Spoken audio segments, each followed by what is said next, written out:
looking at this 49er team, and one of the big questions I have is I know Debo Samuel was declared out for this game. Brandon Ayuk, the rookie, is questionable, but I know that Samuel brings a lot to this team beyond just being a receiver with his ability to run and all those things. So do you see, without Samuel in this game, do you see them going more to the run, which we know that Shanahan likes to do, and maybe even more to George Kittle at tight end?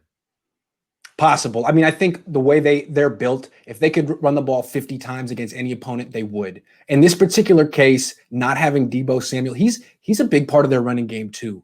He's almost like Percy Harvin was. I mean, he's bigger than Percy Harvin, but the kind of guy that needs as many carries as catches per game. So not having him impacts both parts of the offense.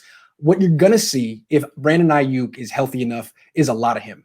He looks really good, and he can do a lot of the same thing Debo Samuel can do. So you'll see him and Debo Samuel's role. You'll see a lot of runs. And the new element you'll see, I believe, is Jordan Reed.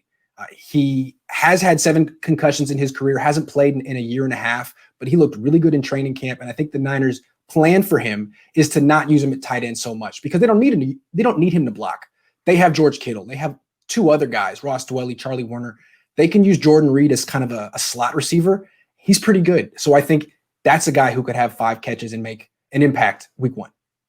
Turning to the defense, I got a couple for you. One, we know how John Lynch has built this team, especially on the defensive line, with first-round picks, getting a first-round pick from another team, D Ford. Certainly, though, with the cap and money an issue, DeForest Buckner left. How do you see that defensive line without Buckner? Will they be as good as they were last season? Well, let's put it this way. They traded Buckner pretty much for one guy, Javon Kinlaw. They traded Buckner for a pick. They used it on a defensive tackle, gave him Buckner's number, supposed to be Buckner's replacement, not a starter.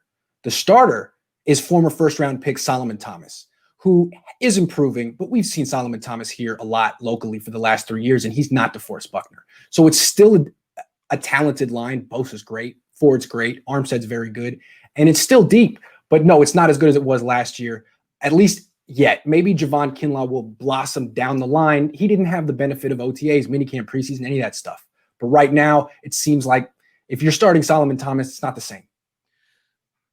On the back end of that defense, we all know what Richard Sherman is capable of.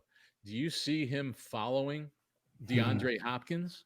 And because you mentioned about Kingsbury and his creativity, the way he calls plays, but I think no one's going to know on each play where DeAndre Hopkins is lining up. Is it wide? Is it in the slot? I think it's going to be all over the place.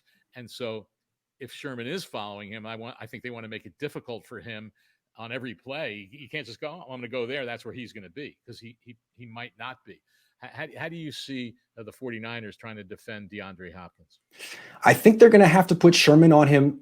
They're going to have to make Sherman shadow him in certain situations. I think it'll be tough to shadow him on first down, because when you move your cornerback all over, you're kind of signaling man-to-man coverage, which is fine on 3rd and 7.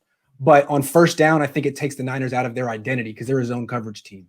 So on the one hand, you don't want to allow Cliff Kingsbury to dictate the matchups for DeAndre Hopkins. But on the other hand, the Niners play a lot of zone. And if it's not working and the Cardinals are consistently moving the chains on 3rd downs, absolutely I would expect the 49ers to put Richard Sherman in the slot. And I say that because they did it in training camp. It was something that they started fiddling with during practices. One play he'd be on the left, the other play he'd be on the right. Didn't see him in the slot much, but he did that back when he was on the Seahawks. I remember when he would play the 49ers, Bolden would be in the slot, and everyone know the ball was going to Bolden on 3rd down. Pete Carroll would put Richard Sherman in the slot. He would be fantastic. So I would think they'd at least have to give it a shot. I know Sherman has covered Hopkins in the past and not done well, so maybe that's not even the right answer. It'll be interesting to see how they approach defending him. I think, Grant, this game is going to have what we like to say, a lot of games within the game. And I think this is really a fascinating way to kick off this season. And we know what the 49ers are capable of. I think it's going to be interesting to see if a lot of the hype for the Cardinals, if they can start living up to that in this game on Sunday. Yeah, I'm curious to see that too. And I'm picking the 49ers to win this game, but not by much. I think it's going to be a really low scoring game, 17-13. The first 3 years of Shanahan's tenure here, week one, his offense hasn't scored very much. It kind of builds up. It's a very complex offense. And week one, you see a lot of false starts, little procedural things. So I think without training camp, without preseason, it's tough to expect either offense to really be clicking.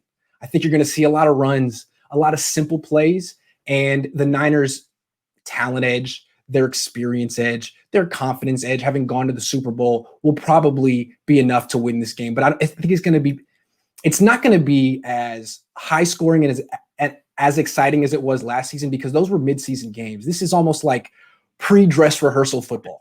Exactly. Last thing quick. What's the latest on the air quality? Oh my goodness. So I'm in Oakland right now. It's awful in Oakland. It's over 200, which you can't play football in that. In Santa Clara, it's a little bit more protected for whatever reason, and it's lower. But it was really interesting today. The Niners postponed their practice by an hour, and they sent out a special advisory to the press that it was definitely not because of the air quality. Why would you even say that? So it probably was about the air quality. I guess we'll have to wait and see. There could be more fires that pop up in the next 48 hours and make it worse, or who knows? So it's definitely an issue. This game may not happen. All right. Have a good one on Sunday, Grant. This was a lot of fun. Thank you so much. I appreciate your time. We'll do it again. Take care.